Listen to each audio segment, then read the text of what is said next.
Assalamualaikum warahmatullahi wabarakatuh. Ananda kelas 9, hari ini kita akan belajar tentang transformasi. Ini materi ketiga kita dari materi kelas 9.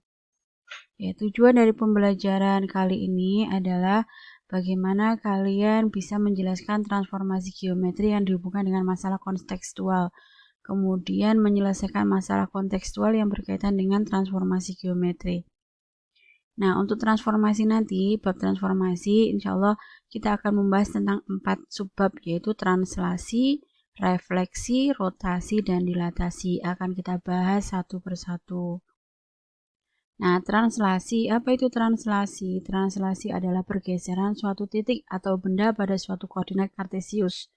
Jadi tinggal ditambah aja ini ya. Jadi kalau ada titik X, Y ditranslasikan dengan A, B, maka bayangannya adalah X plus A, Y plus B. Jadi kalau A dan B-nya itu adalah seberapa jauh titik itu bergeser.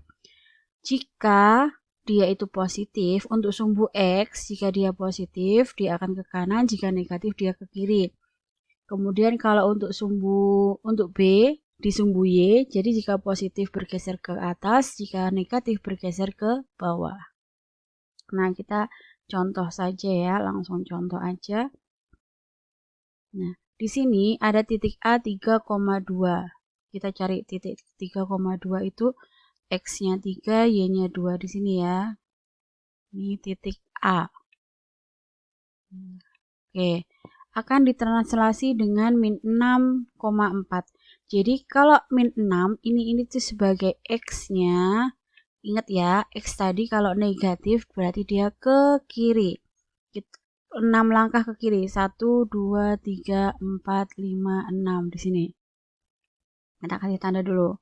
Kemudian 4 ini untuk Y-nya. Ingat kalau untuk Y, karena posisinya adalah Y-nya positif, berarti ke atas. 1, 2, 3, 4. Nah, jadi bayangannya dari A aksen, bayangan itu ditulis A aksen ya. Bayangannya adalah ini. Titiknya berapa koordinatnya? Min 3,6. Ini min 3,6.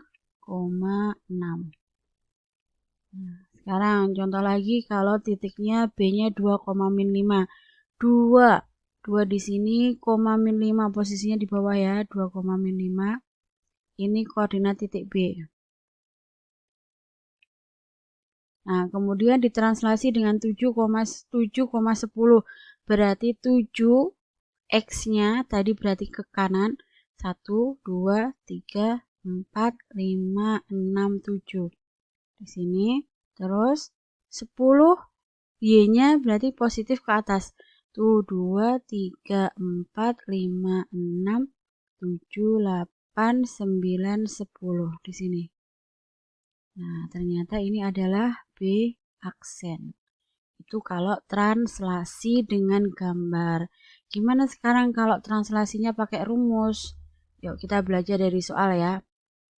Jadi diketahui titik A berada pada koordinat 4,5, kemudian ditranslasi dengan 2,3. Sebenarnya gampang ya, cuma nambah aja.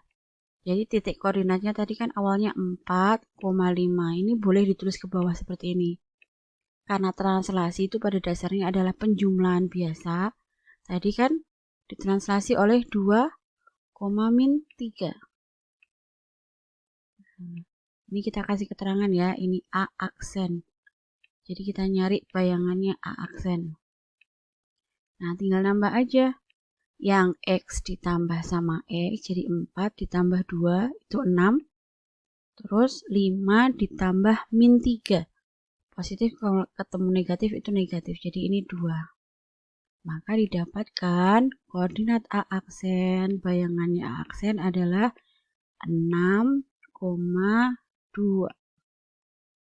Nah, seperti ini. Untuk nomor 2, jika P-nya min 2,5 mendapatkan translasi sehingga mendapatkan bayangannya P aksen sama dengan 3, P aksen 3,5. Komponen translasinya berapa? Jadi kalau dituliskan boleh kayak gini. P ditambah translasinya itu A A ya, koma B. Terus itu menghasilkan P aksen. Nah, tadi P-nya itu kan min 2,5. Ditambah A, ini komponen translasinya. Oke. Sama dengan P aksennya udah dapet 3,-5.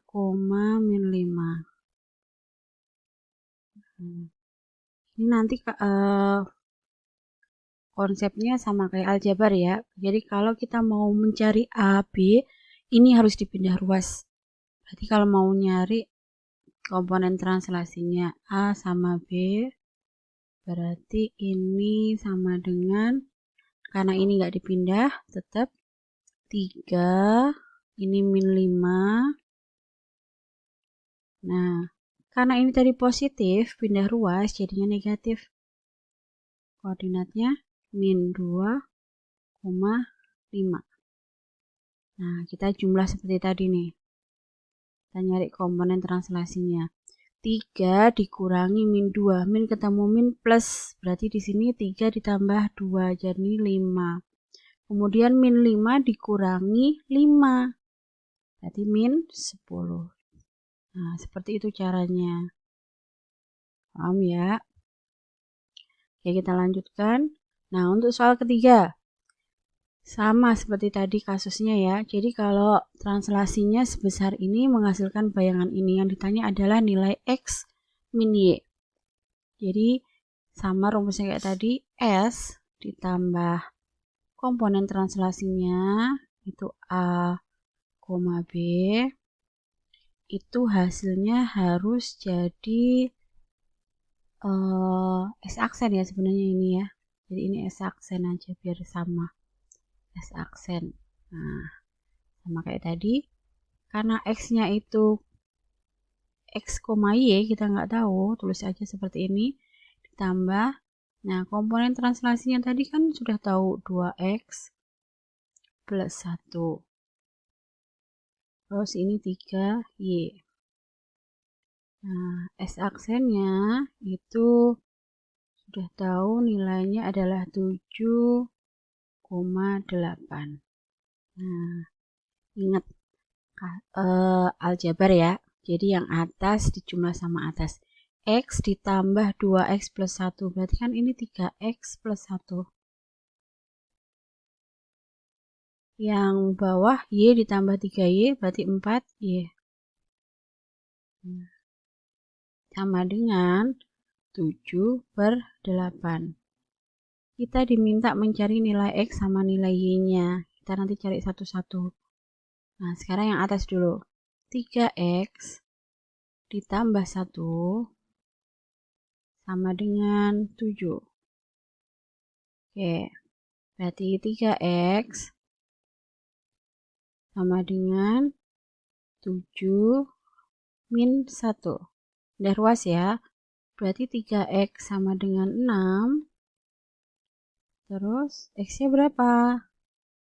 X-nya berarti dibagi 6 dibagi 3 itu 2. Oke. Dapat X-nya 2. Nah, sekarang gantian nyari Y. Y tadi itu kan 4Y sama dengan 8. Berarti Y-nya berapa? Gampang ya. Y-nya berarti 8 dibagi 4. Itu berarti Y-nya 2 juga. Kalau ditanya nilai X min Y berarti berapa? Ya, 2 dikurangi 2. Sama dengan 0. Nah, oke. Ini penjelasannya. Paham ya? Ini tentang translasi atau pergeseran. Nanti akan kita lanjutkan tentang rotasi, terus ada dilatasi dan refleksi.